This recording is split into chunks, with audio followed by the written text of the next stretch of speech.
지난 21대 국회에서 온라인 플랫폼 규제와 관련된 다양한 법률안이 발의가 되었었고, 그런데 결과적으로 통과가 되지 못해서 임기 만료로 모두 폐기가 되었습니다. 하지만 22대 국회에서 거의 동일한 내용으로 다시 발의가 될 것이 거의 확실시되고 있고, 특히 공정거래위원회도 비교적 최근인 작년 12월에 기존 정부안과는 좀 다른 내용의 플랫폼 규제와 관련된 새로운 내용의 법률안 제정을 추진하겠다는 발표를 한 바가 있었기 때문에 기존에 발의되었던 법률안들과 관련된 입법 동향을 살펴보는 것이 상당히 의미가 있을 거라고 생각합니다. 온라인 플랫폼과 관련해서 우선 온라인 플랫폼의 정의를 살펴보고 플랫폼이 도대체 어떤 특성이 있길래 플랫폼만의 특유한 규제가 필요한 거에 대한 논의가 되고 있는 건가를 한번 생각해 보고요.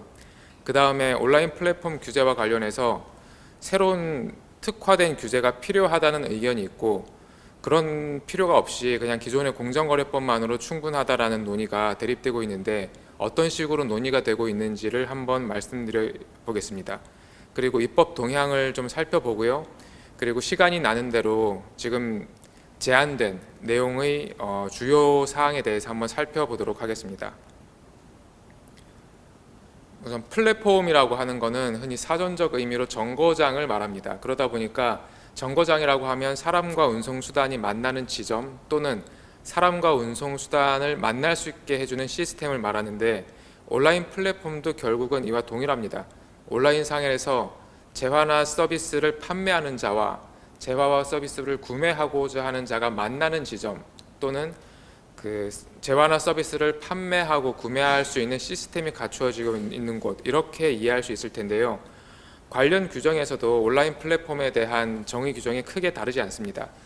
서로 다른 집단의 이용자들 간의 거래 등 상호작용을 위해서 정보통신 설비를 이용하여 설정된 시스템, 이렇게 정의가 되고 있습니다. 플랫폼, 그러다 보니까 플랫폼이라고 하는 것은 하나의 플랫폼을 기준으로 봤을 때 크게 세 개의 당사자가 있게 됩니다. 하나는 플랫폼 이용사업자라고 하는데 앞으로는 그냥 입점업체라고 표현하겠습니다. 그리고 그 반대편에는 입점업체에서 물건을 구매하는 소비자가 있게 되고요. 그리고 플랫폼의 경쟁 플랫폼, 이 세 당사자가 있게 되는데, 이런 구조로 인해서 여러 가지 특성이 나오게 되고 규제의 목적과 취지가 좀 달라지게 됩니다. 우선 입점업체와 지금 플랫폼 입장에서는 보통 우리가 거래할 때는 1대1로 거래를 하기 때문에 단면이 되는데, 플랫폼 같은 경우는 입점업체와 소비자를 연결해주는 형태이다 보니까 다면 거래가 됩니다. 다면 시장이라고 표현을 하고요. 그러다 보니까 입점업체가 많아지게 되면 그 소비자가 굳이 여러 플랫폼 다니지 않고 그 플랫폼에서 모든 걸 해결할 수 있으니까 소비자의 편익이 올라가서 소비자의 수가 증가를 하게 되고, 소비자 수가 증가하면 다시금 입점업체들이 많아지는 그런 구조가 이루어지면서 서로 다른 이용자 집단의 영향을 받게 되는데요. 이런 걸 교차 네트워크 효과라고 합니다. 그러다 보니까 또 하나는 이 플랫폼 입장에서는 그 비용을 수수료를 받아야 되는데, 원래대로 하면 소비자한테 받고 또 입점업체한테 또 받을 수 있고 이렇게 하게 되겠는데, 그 비용에 조금 더 덜 민감한 소비자한테는 무료로 플랫폼을 이용하게 하고, 또 경우에 따라서는 플랫폼 프리미엄 서비스를 이용하는 경우에는 약간의 수수료를 받는 경우도 있지만, 입점업체한테는 그걸 상쇄하는 비용을 받고, 이런 식으로 해서 총 수익을 좀 넓히는 방식으로 구조를 짜는 것이 가능해집니다. 그래서 이런저런 특성이 나오게 되고요. 지금 그래서 입점업체와 플랫폼 사이에서는 현재 상태에서는 공정거래법이 적용이 되고 있고, 그리고 플랫폼과 소비자 사이에서는 전자상거래법이 적용됩니다. 그리고 플랫폼과 플랫폼 경쟁사업자 사이에서는 역시 공정거래법이 적용되고 있고요. 지금 이 상황에서 새로운 입법이 논의가 되는 것은 어떤 차원에서 논의가 되고 있냐면, 입점업체와 플랫폼 사이에서 새로운 규제가 필요하다라는 논의가 이루어지고 있는데, 흔히 갑을관계 규정이라고 표현을 합니다. 갑을관계, 즉 이거는 갑질하지 말라고 하는 측면에서의 규제를 말하는 거고, 또 한 측면은 플랫폼과 경쟁 플랫폼 사이에서 그 독과점 규제라는 측면에서 규제를 하고 있는 겁니다. 그래서 이 두 가지 방면의 규제가 시기에 따라서 조금씩 달라지면서 나타나고 있는데, 그건 잠시 후에 한번 살펴보도록 하겠습니다. 그래서 온라인 플랫폼 사업 특성은 방금 전에 말씀드린 것처럼 다면 시장이고 교차 네트워크 효과가 발생한다 라는 측면이 첫 번째가 있고요. 그리고 두 번째로는 규모의 경제가 있다. 흔히 쿠팡이라고 하는 뉴스를 많이 보셨을 겁니다. 초창기에는 그 물류센터라든지 투입 비용을 엄청나게 투입해서 뭐 연간 몇 조 적자가 난다라고 하다가 일정 수준 지나고 나니까 이용자들이 늘면서 수익이 나는 그런 구조를 말하는데요. 처음에 플랫폼이라고 하게 되면 네트워크 구축이나 개발 비용 등의 고정 비용이 상당히 많이 들어가는 대신에 한번 들고 나면 그 다음에 이용자 증가에 따라서 추가하는 추가 비용은 거의 들지 않게 됩니다. 그래서 이용자가 증가할수록 평균 비용이 현저히 낮아지게 되는 경향을 보이게 되는 특징이 있고요. 그리고 데이터가 중요하게 됩니다. 데이터가 중요해지게 되다 보니까 예를 들면 이용자가 그 플랫폼을 이용하면서 자연스럽게 데이터를 제공하게 되죠. 뭐 내 검색 기록이라든지 개인 정보라든지 이런 거를 제공하게 되는데 그걸 가공하고 분석하면서 해당 이용자에게 점점 더 특화된 맞춤형 서비스를 제공하게 됩니다. 그러면 이용자의 효용이 더 올라가게 되니까 이용자의 수가 늘어나고 플랫폼은 점점 더 많은 데이터를 축적하게 되는 거겠죠. 뭐 약간 질문을 가볍게 해주신 분이 계셨었는데 AI 같은 경우를 만약에 점점 발전하게 되면 데이터 분석 기술이 좀 더 늘어나게 되면서 그 데이터의 중요성이 커지게 되고 거기에 따라서 시장 지배적 지위 남용 판단을 한다든가 시장 획정에도 영향을 미칠 수 있을 것 같긴 합니다. 그리고 명목상 무료로 제공되는 서비스가 있는데 아까 말씀드린 것처럼 플랫폼은 양 당사자 다면 시장에서 민감하게 가격에 민감한 소비자한테는 수수료를 면제하거나 약하게 부과하고 입점업체에 대해서는 더 강한 그 수수료를 부과할 수 있게 됩니다. 하지만 여기서 수수료를 부과받지 않았다고 해서 그러면 그 소비자가 공짜로 이용하는 거냐? 그렇지 않은 특성이 있다는 겁니다. 내가 물건을 구매하고 검색을 하면서 그 검색 과정에서 내가 집어넣는 뭐 개인 정보들 같은 게 있기 때문에 그리고 광고를 봐야 된다든가 이런 것들이라서 얼핏 보면 직접적으로 주고받는 비용은 없게 되지만 그 무료가 무상으로 완전 무상은 아니다. 플랫폼은 거기에 대한 대가를 지급받고 있는 것이다. 이런 특징이 있습니다. 이후에 온라인 플랫폼, 그러면 온라인 플랫폼에 대해서는 규제가 별도로 필요한 거냐라는 논의가 있는데 이 첫 번째 이겁니다. 그러니까 기존의 공정거래법에서 이미 다 규제를 하고 있는데 온라인 플랫폼이라는 것은 도대체 다른 사업하고 뭐가 다르길래 온라인 플랫폼에 대한 특유한 규제를 또 만들어야 된다는 거냐 이런 측면입니다.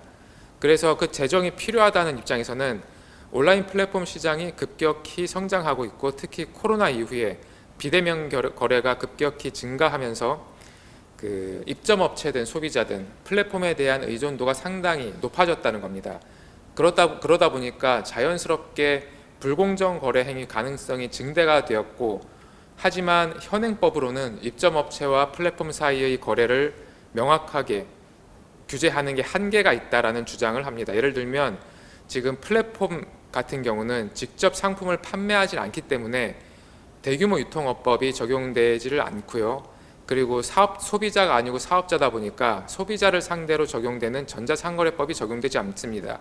그러다 보니까 결국은 입점업체와 플랫폼 사이에서는 공정거래법, 일반법이 적용되게 되는데 그 공정거래법은 오픈마켓에 특화된 플랫폼에 특화된 법률이 아니다 보니까 예를 들면 플랫폼 사이에서 거래를 할 때 주고받아야 되는 뭐 계약서의 필수 기재사항이라든지 이런 것들이 근거가 부족하기 때문에 명확한 규율의 한계가 있다. 이런 주장을 하고 있습니다. 반면에 특별히 이런 법 제정이 불필요하다는 의견이 있습니다. 이 불필요하다는 의견은 플랫폼을 무조건 뭐 하고 싶은 대로 놔둬야 된다라고 하는 게 아니라 플랫폼에 대한 규제도 기존의 공정거래법으로 충분히 가능하다. 그렇기 때문에 온라인 플랫폼에 특화된 추가 법률이 제정이 필요하지 않다라고 하는 입장입니다.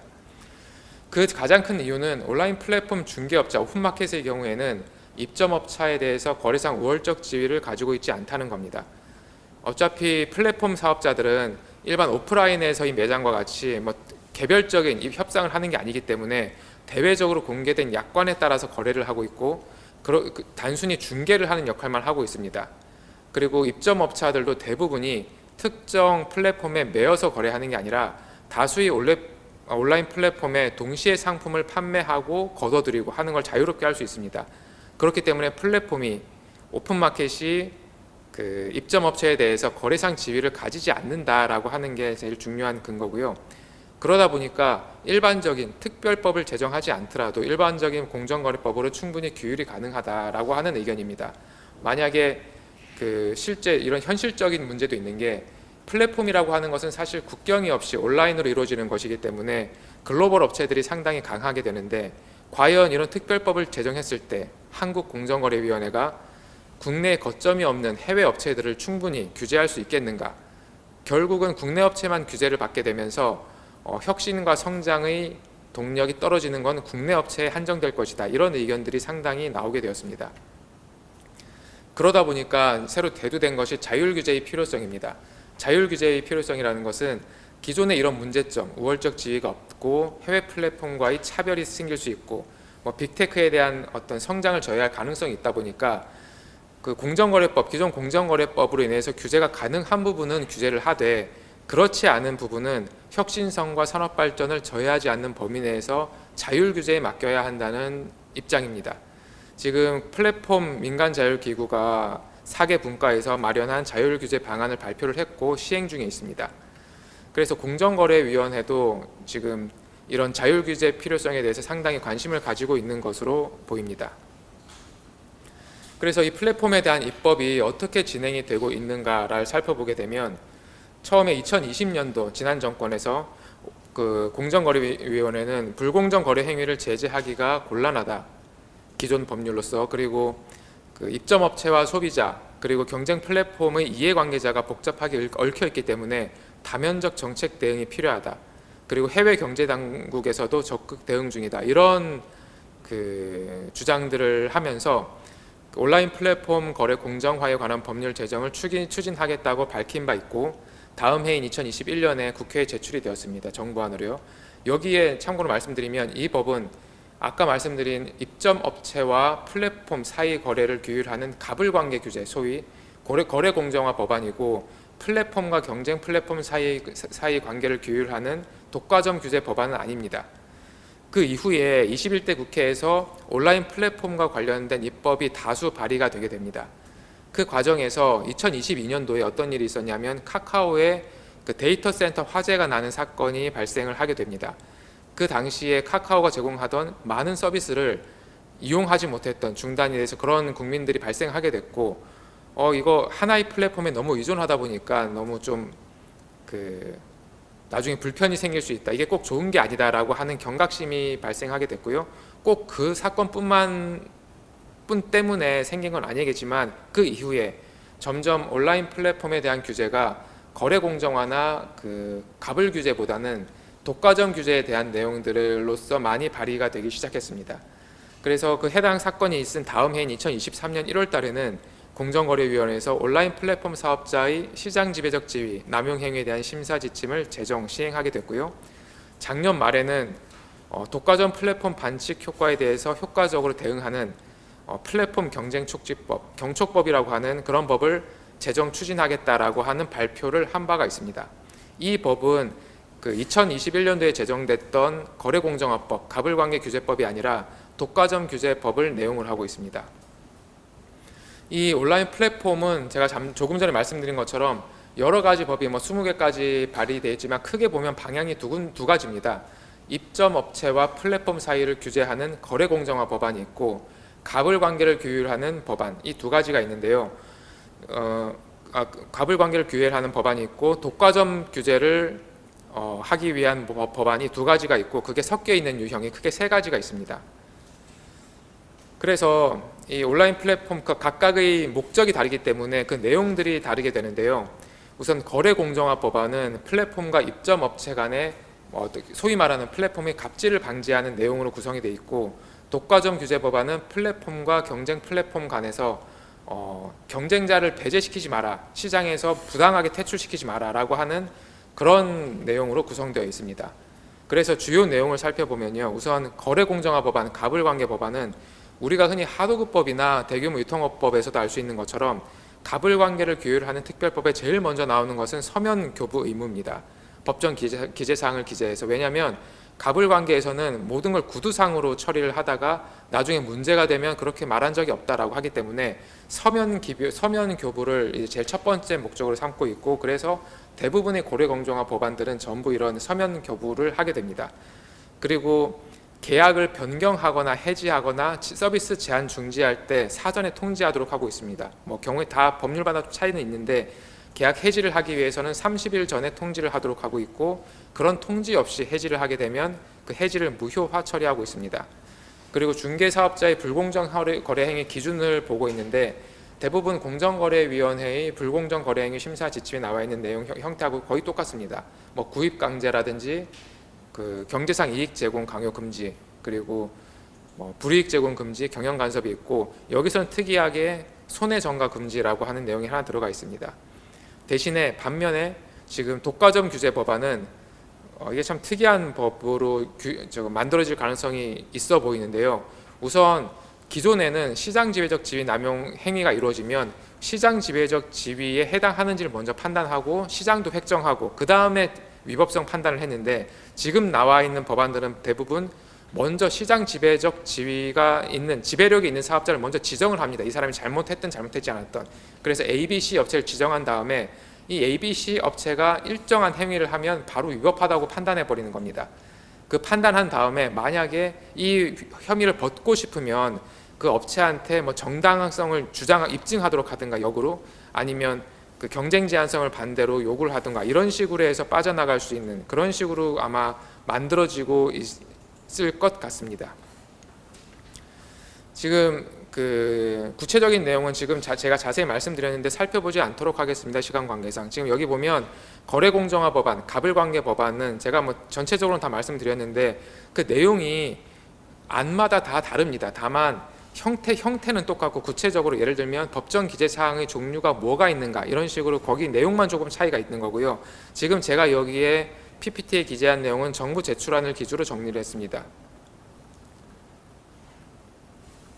그리고 독과점 규제 법안은 여기는 아직 안이 나온 게 없기 때문에 아까 말씀드렸던 온라인 플랫폼 시장 지배적 지위, 사업자의 시장 지배적 지위 행위 남용 금지와 관련된 심사 지침과 그 작년 말에 나온 경척법 보도 자료, 그리고 제일 최근에 독과점 그 법안으로 그 안을 냈었던 박주민 의원 안을 위주로 제가 기재를 했는데요. 이 안이 지금 만약에 어떤 식으로 나올지는 모르겠습니다만, 지금 예상하고 있는 것처럼 어떤 기업이 시장 지배적 지위의 사업자에 해당하는지 먼저를 정해놓고, 그리고 어떤 행위가 금지되는지 사전에 다 정해둔 다음에 그 다음에 일률적으로 적용하겠다라고 하게 되면 상당히, 물론 적용되는 업체들은 적을 수 있겠지만 그 매우 강력한 규제가 될 것이다, 이렇게 예상을 하고 있습니다. 그래서 우선 뭐 독과점 규제에 관련해서는 멀티호밍 뭐 이런 것들이 좀 있는데, 이런 건 살펴보시면 될 것 같은데요. 독과점 규제다 보니까 여러 가지 내 플랫폼 말고 경쟁 플랫폼을 쓰는 것을 좀 제한하는 그런 식의 내용들이 뭐 규제가 되어 있다고 보면 될 것 같습니다. 뭐 그래 자사우대하는 플랫폼 사업자가 내가 판매하는 다른 상품들을 좀 또 노출을 쉽게 한다든가 뭐 이런 식의 규제들이 이루어지고 있다. 근데 구체적인 거는 아직 법률, 특히 정부안이 나올 것 같은데 아직 뭐 내용이 나오지 않았기 때문에 사실 여기에 대한 거는 살펴봐야 된다, 이렇게 생각을 하고 있습니다. 지금 뭐 발표 내용은 끝났는데요. 하다 보니까 앞으로 정부안 같은 경우에는 지금 자율 규제 측면으로 진행이 되고 있습니다. 그래서 자율 규제를 하다 보니까 지금 폐기가 된 정부안이 다시 22대 국회에서 나올 것인가를 한번 살펴보아야 할 것 같고요. 그리고 지금 발의를 하겠다, 입법 준비를 하겠다고 했던 경쟁촉진법의 내용이 어떤 식으로 준비가 될지, 그 내용에 따라서는 상당히 논란이 될 수도 있고 논의나 토의가 많이 필요할 수도 있을 것 같습니다. 그래서 이런 부분들을 앞으로 살펴보면 좋을 것 같습니다. 이상입니다. 감사합니다.